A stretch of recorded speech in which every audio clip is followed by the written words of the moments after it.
I'm Julian Kirkman-Page. I'm the author of 2 books, and I also run the website idon'tdrink.net. I can see somebody saying hello, so obviously the people are there. So hello to all of you, good evening. It's been a fantastic summer's day. As I was saying a bit earlier, I would by now, normally the old me would have had 2 bottles of wine, I'd have a barbecue going, I'd feel pista ready, and I know that tomorrow would be pretty well a write-off. So that would a write-off. Nice glass of water. I've had a lovely, lovely day in the sunshine, and I'm off to a big event tomorrow, first thing, which I'll tell you a bit about a bit later. But for me, I'm 60 years old, 60 years of age. I gave up drinking. The title of this was 1500 days ago. In fact, it's now 1601 days since I quit alcohol. And I know that because I've got a little star chart that I still keep going, which ticks that off. I don't put the stars on anymore, but I keep the track because just knowing that I've achieved that is a fantastic thing. I also check up on that, how often I've swum. I've swum 136 miles this year already. I've been dancing with my wife 12 times, the ballroom dancing, and I've been to karate 5 times. So it's a fantastic way, keeping that chart going, just showing me what the sort of things I'm achieving and how much joy I'm having with being alcohol free. So what I want to give you this evening is hopefully some tips as to how I got there. But I'll first of all tell you why I gave up alcohol. I'd been drinking for some 45 years before I quit alcohol. I started very, very early when I was a teenager. I was encouraged to drink really by my mum, who didn't know that cider was alcoholic. And then when I got into working life, I ended up in the City of London, working in insurance. And as some of you will have spotted recently, I think Laura was also asked to comment on the fact that Lloyd's of London have banned drinking for lunchtimes. Probably a good thing too. I know that only affects a small number of people in the insurance industry, but I was one of those who worked in that. In fact, I still got involved in that industry, and lunchtimes are all around booze. It's all about relationships, it's all about people, and you're brought up into that industry being told that drink is what makes it work. So you get used to 1.5, 2 bottles of wine at lunchtime, and I was doing that for probably 25 years. So that's the market I have. It becomes a habit. You then get home in the evening, you've had a wonderful day, and you want some more wine. So I was drinking 2.5, sometimes maybe 3 bottles of wine a day, which is a huge amount of alcohol. But was I an alcoholic? Well, despite all that drink, I would have denied the fact I was an alcoholic. I knew what an alcoholic looked like. An alcoholic was the sort of tramp you see laying around the station, somebody who drank or mess, and that to me was an alcoholic. An alcoholic wasn't me. I didn't drink in the morning. I had my first drinks about lunchtime. I rarely had a hangover despite the volumes I was having, and so I thought I was in control of things. It was only after I gave up drink that I realised just how much of an alcoholic I was, and I'll tell you why I felt that was. But I gave up because I started feeling very ill. I was actually ill. I had all sorts of things wrong with me, but I had increasing occurrences of gout. And if you've never had gout, my mum used to get gout, and she used to like to childbirth. She said it was the same sort of pain as childbirth. And I know that if I was sitting with gout in my foot, for example, if someone came in, opened the door, just the very movement of air would make me scream out in pain. It is that sort of thing. And I was getting regular occurrences of that, but I had a sort of constant background gout as well. I had very, very sore knees, I couldn't walk properly, and it was like being arthritic. And I was in my early 50s, and I thought, had enough of this. I'd actually decided to move down to the coast because I wanted to take sort of semi-retirement. I didn't expect to live much beyond about 56 years of age. And if that sounds horrendous, my brother died of drink when he was 56. And I thought, as long as I outlive him, he was 5 years older than me, as long as I outlive him, I've had a pretty good innings. And a lot of the people in that insurance industry that I work don't live much after their late 50s, early 60s. So it was a sort of accepted thing. And I moved down to the coast, And all of a sudden, the new people I was meeting with, it was a sort of retirement area in Selsey, were in their 70s, 80s and even older. My next door neighbour was in fact 92, looking after himself, doing things for himself. And I was going round like a decrepit old man. And I thought that something's got to change. This is absolutely ridiculous that I'm so much younger than these people and I feel like an old fool. And then one Christmas, nearly 5 years ago, I woke up with this horrendous gout. I felt so embarrassed by having this because I knew the rest of Christmas and New Year was going to be wrecked. I wasn't going to be playing part of it. My daughter and my son-in-law were staying, and I thought, I've just ruined Christmas for them as well as everybody else. And I laid in bed that morning. I thought, I know what's causing the gout. I've never been told it's drink. People put all sorts of reasons for gout down. I know it's gout. I never want this thing again, and I'm going to give up drink. And I gave up drink that day, and I've never, ever touched it since. And I thought it would be incredibly difficult to give up. I laid in bed. I actually worked out my own sort of methodology, but how hard can it be to give up? I thought of all the people who have to give up drink for one reason or another. I thought of people who've gone to prison. I actually know people who've been to prison, and of course in prison you can't, but generally you can't drink. And I know some people who are alcoholics who went to prison. And they couldn't drink, and they didn't fall apart while they were in prison. They didn't have screaming abdabs and everything else, so they managed to cope with that. There are people on oil rigs, there are people who drive for a living, there are pilots and people like lots and lots of people like us who don't actually drink and don't need the drink. And I remember sitting there thinking, they can do it, I can probably do it. And the first thing I did was actually make some lists. I made some lists of what I didn't like about the fact that I drank. Now, I did enjoy drinking. I've always enjoyed drinking. But of course, I didn't like what it was doing to me. I didn't like the fact that it was dictating my life. My day around alcohol. And it was only really way afterwards I'd given up. I realised just how much of an impact it was having me. It was really huge, that planning process. Every single moment of my life was planning booze. So it was things like that I wrote down. I wrote down, obviously, the things in my health.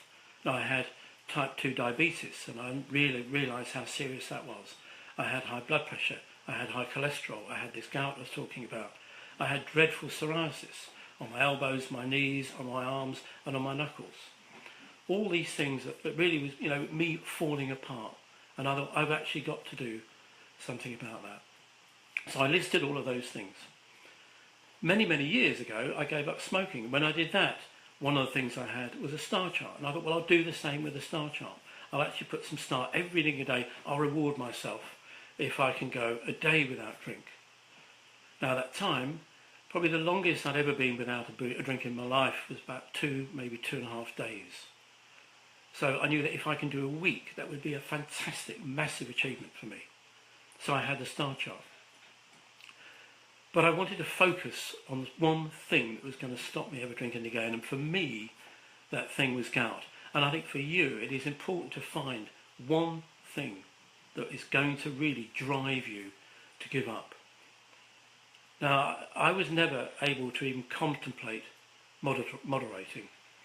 I decided to give up completely. And for me, it was only forever. I think you have to give up forever. I think if you moderate, you're always going to be thinking about that next drink. Now, I'd never really tried that. I've got loads of friends who do the Dry January and everything else. But I know for them, all they're thinking about is when they get to the end of the month, they can start drinking again. So I wasn't prepared to do a moderation. That was, for me, it had to be forever. And I knew it was quite a terrifying step. I didn't know what it was going to be like. I didn't have any friends who'd done it all by themselves. I had one friend who had done it through Alcoholics Anonymous and from rehab, but he was still having to go to meetings every week, even though he'd given up years before. So I thought, well, I don't want to do that. I'd rather do this thing myself. Let's see how I get on. So I didn't moderate. I went for it, and I went for this forever approach. If you ask me now, was it easy? It was incredibly easy to give up. One of the questions that very often people ask me is, do I look back and still wish that I was a drinker? Do I look at drink and think, it's still there, sort of playing around? So in other words, am I still an alcoholic? There's a lot of people say once an alcoholic, you're always an alcoholic. No, I never, ever, ever want to drink. I don't look at drink and think, wouldn't it be nice to have alcohol? 2 days ago, I was walking along the South Bank with my wife. We were just walking along by the Thames. It was a fantastically hot evening, Friday night, crowds and crowds of people. And there were some people with ice cold lagers, but with all the frost down the side of the glass. And I looked at that and I thought, that looks absolutely fabulous. I'd love one of those, not for the alcohol, but for the nice, refreshing drink. And I think that's where some of the non-alcohol beers and wines come in. I think they can be really supportive for you if you have those as a substitute for that. When you see someone with that drink, you think, yeah, that looks so nice. I remember what it was like to have a nice cold drink. You feel so refreshed. I was not interested in that anymore. I really never ever want that again. But yes, it would be nice to have that buzz. Stop me doing things, the fact that I don't drink. Again, it was interesting. I had an advert through this weekend for an event at Elton Palace, which is coming up now. Elton Palace is part of the English Heritage Group, and they're doing a medieval night. And they had a picture of this huge long table, this big medieval room with all the banners and everything else. Would I want to go to that? And the answer is no. The reason for that is medieval night, to me, conjures up a big table of food, chicken legs, all greasy food, all that sort of stuff, which I don't eat anyway, and beer in pitchers, and red wine, really grotty red wine in pitchers, warm and being poured out and being sloshed about by everybody. Is that for me? No, it isn't. Now, when I was a kid, when I was a teenager, I went to that sort of thing. I went to Spain on holidays, a lot of people did in the 70s, and I went to the barbecue nights they had, and that was pretty well like that. It was medieval people chucking food around, fighting, drinking copious amounts of disgusting red wine. And I remember sort of enjoying it, but waking up and probably taking 2 days to get over the horrific hangover the next day. So no, I look at things now, I look at things like that medieval night, and no, I wouldn't want to go there. And if people invited me, if I had some friends, it was a big party, and they said, would you like to come along? I would excuse myself. So they might call me a bore, but no, it isn't something I want to go to. But tomorrow, for example, I'm going to the Surrey Agricultural Show, which is something I went to as a child. I've been to many times in my life. Now, in the past, that's the sort of thing I would have always gone to, and I'd have headed straight for the cider tent. And I'd have had 2 or 3 pints of cider before the day really got going, and then I'd have gone round with my kids and shown them the animals and all that sort of stuff. And I'd have been hankering after more cider, and if I was driving, as generally I would have been, I'd have stuck at maybe 2.5, perhaps 3 pints, which is still way over the limit, and then felt rotten the afternoon because I couldn't have any more. And I'd probably buy some cider to take home, and I'd make the day finish quick. I said, well, why don't we finish at 3 o'clock? Let's get home, just so I could carry on drinking at 5. So I'm going to this thing tomorrow. I can't wait. I'm looking forward to it. I'm spending all day there. Doesn't matter when we leave. Yes, I'm driving. Am I going to go near the cider? No. Would I be interested? No. So the fact that I've got the 1,500 day, in fact I've got the 1,600 days, it doesn't mean I've reached a sort of milestone where I can look back and think, wouldn't it be nice to have a drink? Wouldn't it be nice to go back to what I was? I am not interested. And I think you'll find that when you give up booze and you get past even a week or so, if you take that mental forever approach, you won't ever be interested in booze again.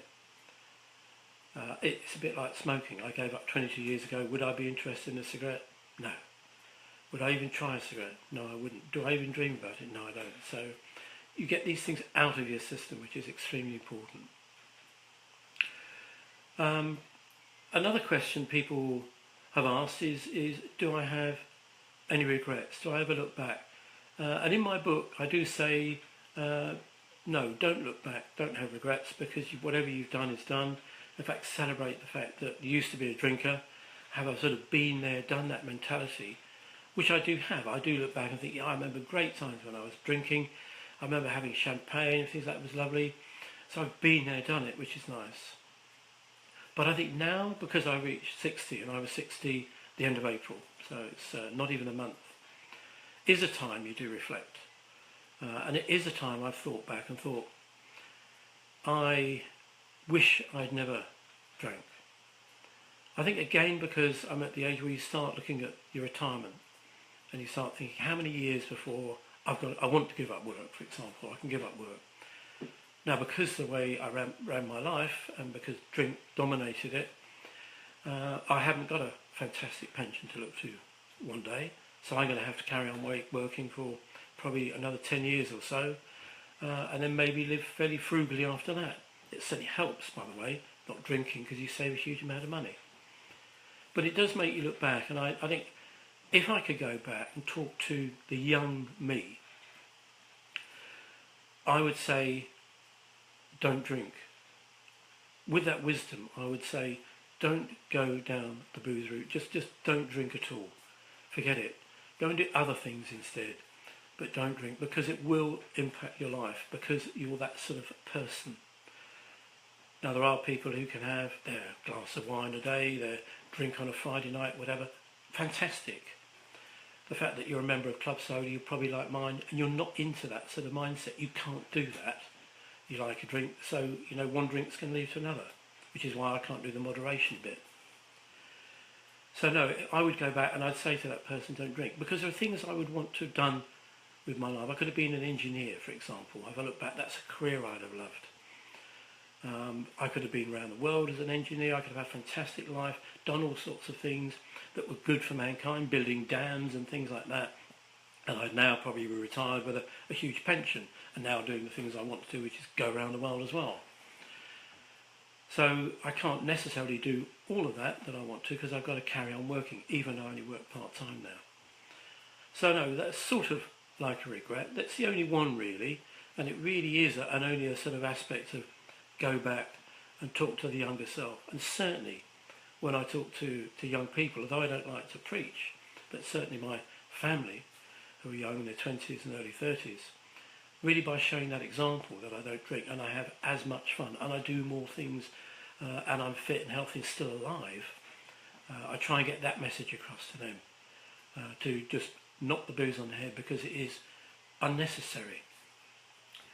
I really wish in a way that some of these non-alcohol wines especially were as good as the alcoholic ones. They're not.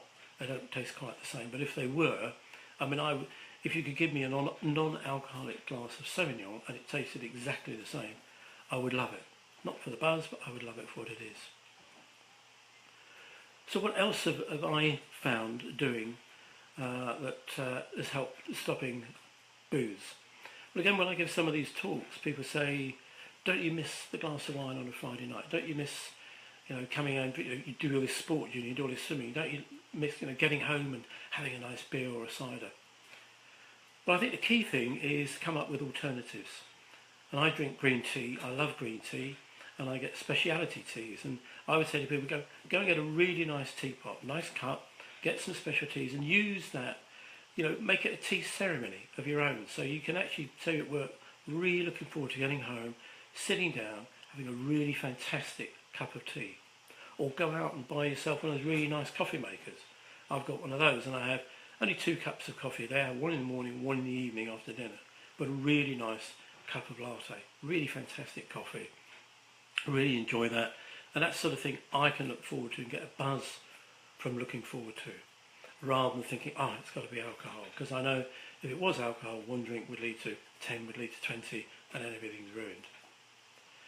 So that's the sort of thing that is certainly worthwhile doing. I'm just looking at see if I can see some of the questions that have come up that we've gone through. But other support groups. As I say, I never belonged to a support group. I never went to Alcoholics Anonymous. I've never been to any of those. So I've only got other people's experience to learn from and what other people tell me. The one thing I don't like about anyone else's approach is where they say that you're an alcoholic for life. Because I am not an alcoholic any longer. I just don't drink. I'm a complete teetotaler. I'm not interested. I'd never drink again. And I couldn't possibly be tempted no matter what. So that's not an alcoholic. I'm not a smokeaholic. In fact, I gave up smoking 22 years ago. I don't go around with that brand, that I'm a smokeaholic. So no, I'm not an alcoholic. And so I don't like that approach. But otherwise, if those groups are giving people support, well, that's fantastic. I wouldn't decry anything. I say I feel a bit sorry for my friend who's now done 10, I think maybe 10 or 11 years, who still feels he needs to go every week to go and talk if you get to that sort of stage. I think if you get your right mindset, then you can give up completely. And it is all about mindset. I'm firmly of the belief it's only a habit. Regardless of all the myths that everyone says about it's inherited, it's a disease, everything else, it's a habit. It's a mindset that you get. And if you change your mindset, you can give up. But you have to change forever. It isn't absolutely no point doing it any other way. You have to, right from very day one, just say that is, I am never, ever, ever going to drink again. And if you take that mindset, you can do it. And if you think about it, there are two sort of minds that you have. There's what I call the quiet mind, the silent mind, which is where you get that real inner knowledge from, which is where I get this thing I call the tug from, which is the thing that said to me, you're never going to drink again. It's the thing that said you're not going to have gout ever again. And it gave me that big focus to actually really focus my whole life around not having gout, never getting that again. So that was key. And then you have the other mind, which is the noisy mind, and that's the one that we hear. That's the one that's giving you the running commentary throughout your whole life. And it's the one that, as you're listening to this, you might be thinking, the guy's talking rubbish, I don't agree with that, I don't agree with that. And all these sort of things are going on and weighing up, and it's creating that mass of confusion, which you need to shut that mind up. And to shut that mind up, there are sort of ways of doing that. And you need to actually determine when you give up. Let's say you're giving up now, or you're giving up first thing in the morning. You need to have a plan of action to shut that mind up, because that mind will keep giving you doubts. If you open a paper and you see that really unhelpful statement by the NHS that, they think now a glass of red wine is actually quite good for you. Your noisy mind will pick up on that and say, yeah, so maybe I should just have the occasional glass of red wine. So I won't really give up forever. It sort of almost give up forever. And once you let that in, you're stuffed. Because that's going to become a glass of wine every day. And then it's become a bottle of red wine. And it's become, or you're going to torture yourself. You're going to say, no, I'm not going to have that wine until next week. And all you'll be doing is dreaming about that wine. Once you take that forever approach, there is no point dreaming about anything, because you're never ever going to drink again. So what's the point even thinking about it? So getting that noisy mind to shut up is one thing that's important. The other thing that I've learned since is what alcohol actually does to you. And alcohol triggers what are called these happiness chemicals, dopamine and others that give you that initial euphoria when you have it. And I know now if I had a sip of wine, I'd get a buzz, I'd get a high, and I think, this feels great. But within minutes, that'd be down again, and I'd want more, because you want to keep that going, and you keep it up. So yes, it does do something which your mind likes and that your mind gets used to, and that's why that habit forms. So you need to think of other things that are going to give you that buzz. One of the things that really does that is achieving something. And another reason for having that star chart is actually sticking that star on every day gives you that buzz. It actually does trigger a release of those happiness chemicals and gives you that wonderful feeling. So that's something you can do. Exercise is absolutely fabulous for that. Cuddling is something else. So having someone you love and being loved, doing good things. I don't know when you've last given something to charity, not so just chuck money in a pot, but actually doing something quite charitable where you see the reaction of the person you're helping. That gives you a fantastic feeling. And that's all those chemicals coming out. If you see a baby, I was thinking this purely because my little granddaughter's away at the minute, and we had a Skype with her this week. But just seeing her smile, I could feel this huge, fantastic feeling inside of me because she was smiling, and smiling back at her is wonderful. Smiling at anybody actually gives you a wonderful feeling. So there are all sorts of things, like going for walks and things, that can trigger those happiness chemicals rather than have to rely on booze. And I read a lot of the Club Soda posts, and one of the things I find a little bit disappointing is seeing people, obviously stress related, something's happened, somebody's died, an event, someone's been really ill, they've had to go out, and so that they've fallen over, they've had to have a drink to cope with that little stressful event, and then they're going to try again. And I feel really sorry for them, because booze does not help with stress. I know that now. I really understand that. I used to really believe it did, but it doesn't help with stress. It's the worst thing you can really do. And particularly if you're trying to give up drink, because all you're doing is adding extra stress. Because you're going to have that guilt, thinking, oh, I shouldn't have done that. I know mum was ill or whatever, but so I went and had some drinks for her, but now I just feel guilty as well, and you beat yourself up, and that's just going to add to the stress. So it's just bloody hopeless, the whole situation. So the last thing you should be doing is thinking about drinking because of a stressful situation, because it doesn't help you, and it doesn't help anyone else. It doesn't help your blood pressure. The best thing you can do is have lots of water, think calm, have some tea or something like that, go for a walk, or even write down what it is that's the big issue and how you can best help. Because it is somebody who's ill, or somebody, the last thing they want is someone around drinking with them or everything. They want someone there who's being rational, thinking through things and helping them, as opposed to just creating extra confusion. So I'm just going to flip through and see if there's any other questions come out.